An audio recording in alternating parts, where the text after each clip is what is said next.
What is up, everyone? Welcome back to another Straight Facts YouTube exclusive. Whether you're coming from the podcast or you just got us through the YouTube algorithm, we appreciate you guys stopping by today. And yo, James, we got a good one. We Yes, got sir. another installment of Kyle's Big Board series. We take a topic, we rank it, and we count it down. And you know what this weekend starts. That's the NFL postseason. So that's the big board topic, Yes, postseason sir. teams power rankings. I'm joined by my guy, James Jackson. You see him. And he's here to tell me the teams I'm right on, the teams I might need to take a second look at, and when I'm getting real bold, the teams I'm just straight up wrong about. So, James, how we feeling? You guys ready to get into this? I'm good, man. I'm good. I don't anticipate you getting any teams wrong, man. You know what you're doing on these big boards. But as y'all can see by Kyle's jersey and my shirt, we ready for a Oh, yeah. really wild card weekend, man. We'll get into it. Much more to happen this week on that. Much more. And that's the podcast, too. That'll be up, too. But Yes, sir. They we're going to get it stick all. here to the rankings. I'm going to go 10 through 1. I know there's 14 teams. But just because your favorite team doesn't make the 10 rankings, if you're in that 11 to 14 range, doesn't mean I don't think they can win. To be honest, it's the playoffs. Teams are here now. The only team I'd really be surprised if they won first round would be the Steelers over KC. That would be the only one that I don't really think that could happen.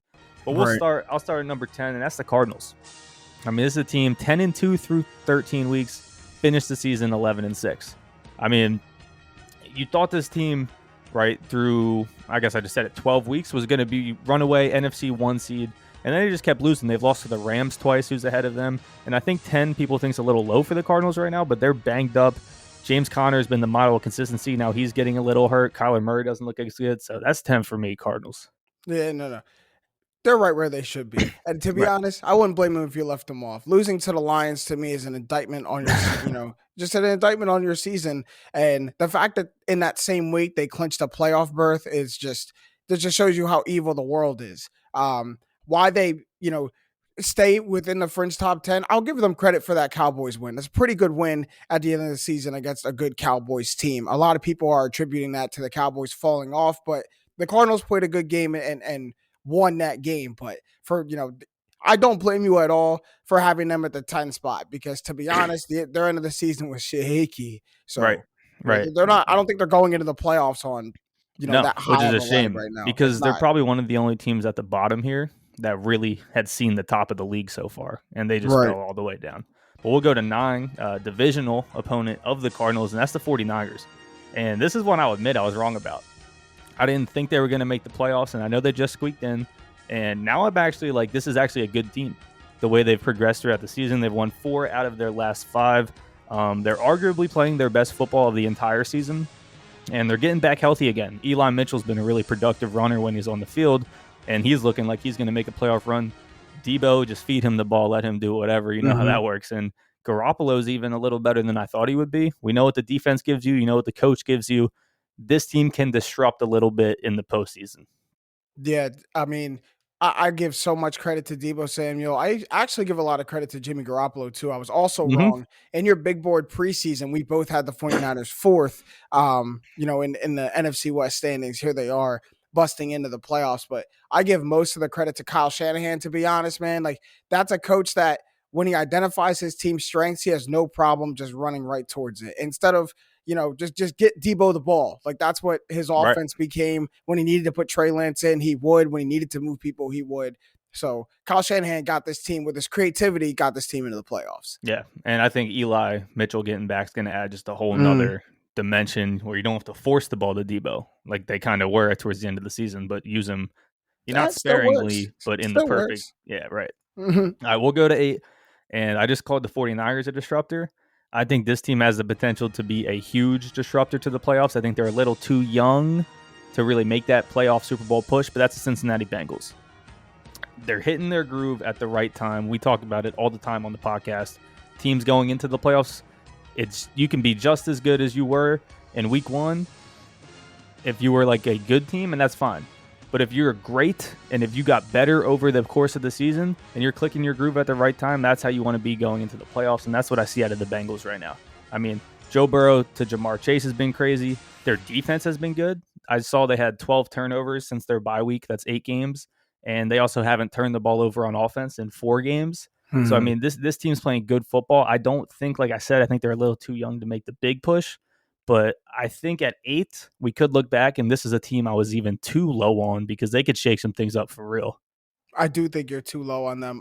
I mean, Really? well, because I see why, and it's the experience point. I'm right there with you. The playoffs, especially in the NFL, is an experienced man's game. But I mean, the Bengals have all the makings of a good team. You just laid all of that out, and I mean, they don't play like they're young. They play like an experienced I team. agree. You know what I mean? And So I think another reason I have him at 8 is the O-line. We've talked about how Joe Burrow was like the most sacked quarterback for however many weeks. I think he still is. It would have been Lamar Jackson though if he stayed healthy. And at some point, especially in the playoffs, that's really gonna hurt you. It's gonna kill you. Yeah, that's really gonna hurt. So we'll see. We'll see. When I get to the spot you think I should have the Bengals, let me know. But we'll move on to 7. And this one, people might be a little surprised about. And I know I'm wearing an Eagles jersey, but I'm not a hater about this right now. This is actually how I see things, and that's the Dallas Cowboys at 7. When everything on this team clicks, offensively and defensively, they're a top 3 team in the league. But to me, 1, you can't rely on that. And 2, I think they drew a nightmare matchup with San Francisco. I really believe that. I think that's the best of the 3 wildcard teams in the NFC. And I think matchup-wise with the Cowboys, a team that can slow the game down, play their style, has a really good offense, will capitalize on the mistakes that be made, because the Cowboys make some mistakes. I can see this team getting knocked off in the first round. Yeah, when the Cowboys kind of rein everything in and they make sure that they play disciplined in football and execute their game plan, I do think they're one of the best teams in the NFL. Undoubtedly. Undoubtedly one of the best teams in the NFL. And that's a big if they do that. But that's what you're kind of banking on every team doing that to succeed in the playoffs. So if they do that, if they play their game, they're way higher on this list, especially some teams that you haven't named yet. I won't spoil the party. When you get to them, I'll let you know. But I do think you're really down on the Cowboys. It's impossible for all Eagles fans to see past that. See past that film. It's not your fault, man. All you guys. I don't think you can bank on it, though. I don't think you can bank on that team clicking. And I'll leave it at that. Now, they still have like the best corner in the league. And he's going to get exposed in the playoffs. But he might get them a takeaway too. And we'll see at which point, it happens. I mean, yes, he's given up 1,000 yards. He also has like 13 interceptions. That's cool.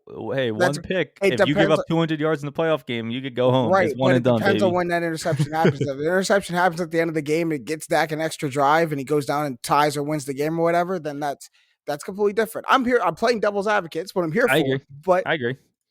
All right, so we're going to move up. So that was 7. There's 6 teams left on this list, and I've labeled this section. The last 6 teams I'm calling my Super Bowl hopefuls. One of these 6 teams is who I think will win the Super Bowl. I don't think any team I named will. I think the Cowboys probably can. You seem to think maybe the Bengals can in a great season. But regardless, these are the 6 teams that I think can win the Super Bowl. So we'll start with number 6. That's the LA Rams. We talked about them on the pod 2 weeks ago, and the exact same points hold up. This team will go as far as Matt Stafford lets them go. He's the X factor, right? And since we've talked about him, he's kind of proven that true. I mean, 3 weeks ago was his worst game of the year against the Vikings. He threw 3 interceptions. 2 weeks ago, he almost lost to Tyler Huntley, threw another 2 interceptions in that game. And then last week, they did lose. He only threw like 236 yards or 238 yards and 2 interceptions against San Fran. Now, do the Rams have a Super Bowl defense? Yes. Do the Rams have Super Bowl weapons? Yes. Do they have a Super Bowl quarterback? Going into the playoffs in form right now, they do not. But we'll see. We'll let Matt Stafford tell the tale on that one. I think he can be, but currently he's not. Well, you know what? Unfortunately for him, he was supposed to have a nightmare shutdown defense this season, and he doesn't have that. And I don't know how much I let Matt Stafford off the hook for that, because you just talked about, 11 interceptions in the last 8 games or something crazy like that. Like that doesn't win you championships. No. But this defense was supposed to offset a lot of that. This defense was supposed to not allow points. This defense was supposed to get him the ball back. And there have been times where they look completely porous. They don't look like this nightmare Rams defense that they were built to be. Mm-hmm. And He's not able to rely on that. I think he was anticipating being able to rely on that, which is why he takes him in the gambles. But he hasn't been able to rely on that. The defense needs to be put on notice too as to why the Rams are at 6. I agree with you why they're this low. And it could make a case they could be lower. And I think the defense, has to have some fault in that as well. I think somewhat, yeah. But in terms of looking forward right now, it's going to be Matt Stafford's performance. Like I said, ever since we've talked about it, that's exactly where the team has gone. Now you're going to face the best competition you possibly can, because that's how the playoffs work. You got to beat everyone to win it all. Right. We'll see how well he holds up against some of the other elite defenses in the league. I think the Rams defense is fine.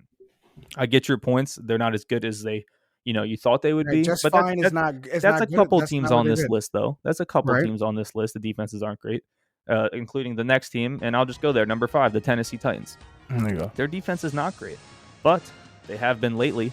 The Tennessee's won 4 out of 5 games, allowed 0 points and 3 points in 2 of those 4 wins, which is outstanding. I know one of them was against Jacksonville, so I mean, whatever. And I think the other one was against the Dolphins, but I think the one thing they have going for them, obviously, is the bye week, right? And this is where it's controversial. I'm putting the number 1 seed in the AFC 5, but this is where I see the power rankings. They're not flashy, right? It's not sexy, but they're going to win football games. And to me, they know how they're going to win football games. This team knows exactly who they are, right? I think that's huge. I think A.J. Brown's now back up to speed. He's been back a couple weeks, but, could take a couple weeks to be healthy. And I think Derrick Henry's imminent return is likely. So I think this team can definitely make some noise. They've been there before, most notably the AFC Championship 2 years ago, where they lost to KC. I remember that. Beat Tom Brady, beat Lamar Jackson, and then lost to Patrick Mahomes in the AFC Championship. So I'm a little lower than I was on them this year, but I could be wrong about that. I mean, they could definitely make some noise, and 5 could be a little disrespectful. I just like the 4 teams above them more. Well, here's the thing. Here's what I'll defend you a little bit. Let's remember that this thing is like conference intermixed, right? So just because you have them at 5, like I agree with you just by logic of the list that the NFC is stronger than the AFC, because I do actually believe that this year. That's been clear the entire season. So that's why even just by default they might be 3 or 4. But I don't fault you for putting them at 5, even though they're the number 1, seed in their conference. I mean, all systems go when they get Derrick Henry back. Like, let's see how he comes back, how he integrates in an offense. But to their credit, they didn't change.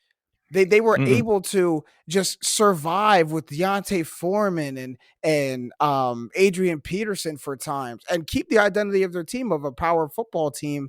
And then, AJ Brown comes alive at the end of the season, which is good for them too. But I think the Titans can be it's crazy I'm saying this, one of the most dangerous teams in these playoffs that people are actually kind of forgetting about. Undoubtedly. Yeah. The Bills win, the Niners win. They have such impressive wins this season. Like you said, like they know exactly who they are. They haven't steered away from it, even when their best player got injured. And that's very impressive. Yep. I hope they feed the ball to A.J. Brown more. I want this team to win. I remember I was like hype on them last year. I thought they'd be a little better. And on the year before, they faced Brady. So, of course, I rooted for him. And then they faced Lamar, who was the MVP. And I was like, let's do this. Patrick Mahomes, like it let's had to do give this out underdog thing, right? So, yeah, I'm on for the Titans. Let's see. We'll go to 4, though. And this is the one you're going to have a problem with, James. This is your team, the Tampa Bay Buccaneers. And, hey, I know. I put the Super Bowl defending champions at 4 on the list, right? And Bucs fans, you won a Super Bowl from the Wildcard spot last year. So you don't even have to listen to me, right? You went in as a 5 seed and won it. But if there's a week you want to play the Buccaneers, it's this week in the playoffs, right? They're coming in banged up. Godwin's done, we know that. AB's gone, we know that. Cyril Grayson, who was the next man up in that wide receiver locker room, hamstring injury. Not as serious as they thought, but he's questionable. That could be issues, right? Jamel Dean, Levante David are questionable. I'm not saying the Bucs are going to lose on Sunday, but I'm saying this team is coming in a little banged up, right? And that's why I have them at 4. The other teams ahead of them, I can look at. I know exactly what they're going to look like, right? They haven't had their top target in the offense just get quit on their team, right? Like none of this stuff happened. I know you have Tom Brady, right? And he can prove me wrong, and I won't be surprised if he proved me wrong. It's Tom Brady. Like he won the Super Bowl last year out of a wild card spot. But this team's not going in as strong as they were last year, even with a better record. Uh, hey, man.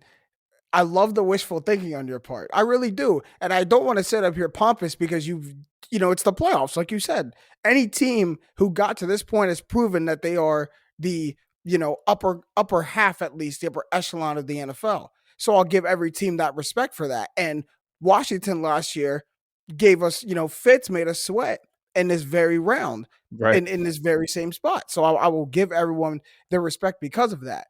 But yes, everyone loves to focus on what we don't have going to this playoffs. One, that injury report will change by Tuesday. I could probably look up and down the Eagles injury report too. I'll probably see some names. See, because we played 19 weeks of football. Everyone's a little banged up, but those questionables will turn to actives hopefully on game day. We'll see about Grayson. I don't know about Grayson. We'll see about some of them, but you're also forgetting what we still have, and that is two of maybe the top 5 red zone targets and red zone threats in the NFL, and that's Mike Evans and Rob Gronkowski. Sure. And we saw Rob Gronkowski, his targets ramp up in the in the postseason last year. That's going to happen again.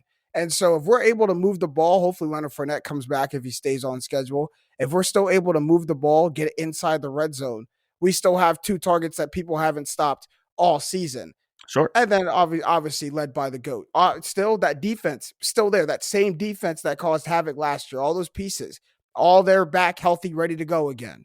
So that defense is playing worse than it was last year, though. It was, or it is. But if you remember going into the playoffs last year, that was the offense. The defense wasn't playing crazy going into the playoffs last year. It started playing crazy in the playoffs last year. If we turn it up, if we get back healthy, everyone's back now. It's the first time our entire defense has been back in weeks. So if everyone's back now, ready to go, we'll see. So me putting them at 4. Do you think that's a fair rating? It's just crazy. It's crazy because you're going to name. I don't want to spoil your list, but there are some teams that you have up here that, in my mind, no way should be above the Buccaneers. I think there's only one team that you can argue. Just by how shaky. It's probably the next one. Yeah, it's probably the next one. All right, we'll get to it. That's Buffalo, Bills Mafia. I cannot believe you have this team higher than us. You have them higher than the Cowboys. You have them higher than the Titans. I cannot believe. There's a reason. There's a reason. Good start to the season. Shaky middle of the season. They're back on track, right? The defense is playing out of their minds. They're going into the playoffs winners of 4 straight. The passing defense, least amount of yards given up, least amount of passing touchdowns. The defense as a whole, least amount of points giving up on the whole season. And I bring up the defense first because no one is even thinking about that. You think about this team, you think of Josh Allen, right? So that's why I put him number 3 on the list, because I don't even have to name Josh Allen, and I've already given you half of a Super Bowl winning team. And now I look at the other side of the offense, and I know how explosive that can be. And, and not even can be, will be. Can be would be more explosive, right? Like, this is what this team is. They were in the AFC Championship last year, and I think it's a weaker AFC, and they can do it again easily. You wanted to knock my Buccaneers because their defense isn't playing as well as it was last season going into the playoffs. They were, though. I didn't call you out on it, but I'm pretty sure that they were the number 1 run defense going into the playoffs. Number 1 run defense, yes. They were like the 30th pass defense, and then our pass defense. They were opposites, yeah. The Bills are not opposites, though. The Bills are like 10th in rush defense, first in pass. My point is, what's the identity of the Bills? It's not their defense. It's not going to be their defense. Their defense can be playing lights out. That's great. But if the identity of their team is not performing, and that's Josh Allen in the offense, it's not performing up to par, as it's not been probably all season. It took them forever to pull away. But it has been lately. But, man. Bills are a good team, man. They're a good team. Yeah, of course they're a good team. They're not performing as the 3rd best team in this playoffs, or 3rd best team in this season. They're just not. You think the Bucs are? I do think the Bucs are. And you wouldn't even put the Bills 4th? You'd have the Cowboys and the Titans. No, I'd probably have the Bills above the Cow. I wouldn't have the Cowboys as far low, but I probably still have the Bills above the Cowboys. It would be tough. It would be tough for them and the Titans. Okay. I don't like how far low the Titans. Hey, the best part about the playoffs is we get to see it all play out, man. Yeah, absolutely. We get to see it all play out. But we'll get to that's the Chiefs. I mean, I think you got to put them there, right? This team started poorly. Defense has stepped up. They've been in the Super Bowl back-to-back years. They are not the number 1 seed in the AFC this time around, but I don't think that's really going to matter for them. I mean, they have by far the easiest draw in the first round, so might as well give them a bye. I mean, I know it's the playoffs, but if the Steelers beat KC, I don't know what I believe in football anymore. So I think this one's just pretty flat out obvious right now. They've stayed healthy for the most part, have lost like 2 pieces on defense, but Tyreek, assuming he's fine, I know what happened last week, but I think that was precautionary not playing him. I think this team comes in, same old Chiefs, and back to business. AFC Championship at least. I am giving them a lot of benefit of the doubt. We are forgetting that they just lost, and the end of their season hasn't gone as smoothly as people thought after that 5-6 game winning. I mean, the streak. number one team I'm about to name just lost too. Yeah, that's true. That's true. But yeah, in a much different fashion. But you know, it's still, you know, the age old saying. Our guy Statman loves to say, "Don't bet against Patrick Mahomes," and I'm not going to be honest. Like you said, like their offense is starting to click, and if their defense plays like they were in that 5-6 game winning streak, anything close, then the Chiefs are a whole new different team than we've ever seen because they've never been relying on anywhere near of a good defense. Their defense was playing lights out for a stretch. If they can get back to that, they're scary. So I'm not mad at it. And I'm also like, they threw up a dud in the Super Bowl as a team last year, especially offensively. They ran into a powerhouse. Yeah, but I'm just saying, don't let Patrick Mahomes get back there. Patrick Mahomes isn't throwing up duds in back-to-back Super Bowls. Right? And they could still lose, but it won't look like last year. Right. But we'll go number 1. You guys probably know who it is by now. I mean, it's not the Patriots. It's not the Eagles. It's not the Raiders, the teams that weren't on the list yet. Also notice I left my own team off the list. I'm not being biased today. I would. Come on. Don't say that before we play on Sunday. But we're going. It's the Packers. It's the Packers. They're my Super Bowl favorite. They were my Super Bowl favorite last year, and it didn't pan out. So I might be wrong again, and then I'll never pick the Packers again. But I won't have to because Aaron Rodgers will probably leave, especially if they don't win the Super Bowl. But that's it. Aaron Rodgers, they have the best wide receiver in football. They have 2, I would say, top 15 running backs at this point. Like going into the playoffs, I think A.J. Dillon's a top 15 running back, and Aaron Jones is, of all the players that are left. Offensive line is great. Lazard's been stepping up, catching more touchdowns recently. I mean, can't really point to much of this team where there's a hole. Their defense, I mean, I don't even have to name it all. They were the number 1 seed going into this week. It's pretty good where there's only one bye, an extra week, and you already have the number 1 seed locked up. So this is by far the best team in the NFC to me, or not by far, but I think pretty clear to me that the Packers are the best team in the NFC. I think you can maybe put them up against the Chiefs, but you know, the Chiefs have had a weird year, and you said you're giving them some benefit of the doubt, and I am too in a way. So I'm not going to have them above the Packers. I don't think you can have anyone above the Packers right now. I mean, clinching the 1 seed before it's all said and done in a year like this, where there's only one, bye week to hand out, is really impressive. Same thing as last year. Aaron Rodgers, no, I wouldn't be surprised if he repeats as MVP too, just with his performances this season. The Packers, it's wild because they look eerily similar as last year. They're just as dominant, and whether that's a good thing or a bad thing is up for debate. But like you said, their defense has been playing lights out. Their offense is clicking on all cylinders, and Aaron Rodgers and Devontae Adams are a can't miss combo. Like what it's I'm trying to think of like new things I can add that people don't already know about the Packers, but there's really not too much. They are who you think they are, think they are, and they're the best team in the NFL. And they're going to get like to the big game, to the NFC Championship, and we'll see what happens there. This has been Aaron Rodgers' career for many years and seemingly getting better. I think this year it might be, if they win the Super Bowl, would obviously be their best year, but I think this is one of the best teams that Rodgers has had in a long time. Yeah, there seems to also be like a fixed chemistry with him and LaFleur and the entire front office. He was speaking highly about them in the post-game press conference, last week in ways that we're just not used to, or we didn't anticipate him kind of, speaking or saying about the organization this year. And that was a little, eye-opening. That I made my bold take. Remember my bold take 2 weeks ago? That was your bold take, and we'll see. Packers are going to win, Rodgers is going to stay. And I don't know if that's actually true. I don't know if I really believe that, but I find it hard if winning a championship, right? That's got to be the biggest argument anyone can make towards you, right? The staying is winning a championship, so we'll see. All right. Well, that is it for today's episode of Kyle's Big Board. Make sure to check out this week's podcast. We're going to go in depth on these matchups. We're ranking teams right now, but we got 6 games ahead of us. It's out on all podcast platforms right now, and the video version is up on the YouTube channel tomorrow. So drop a like if you enjoyed the video. Please comment down below. I want to know, what are your thoughts going into the postseason? Is your favorite team in there? We want to hear what you have to say. Was my list right? Where was my list wrong? Tell him how wrong he was about the Bills, y'all. Tell him how wrong he was about the Bills, y'all. I might get some Cowboys hate, man, or hate on my take against the Cowboys. Might definitely get that. But special shout out my man James, of course. Thanks for hopping on the vid with me. Always A banger episode. But for my man James and myself, I hope you're all staying safe, staying healthy, and of course, getting buckets. We'll see you guys next time. Peace.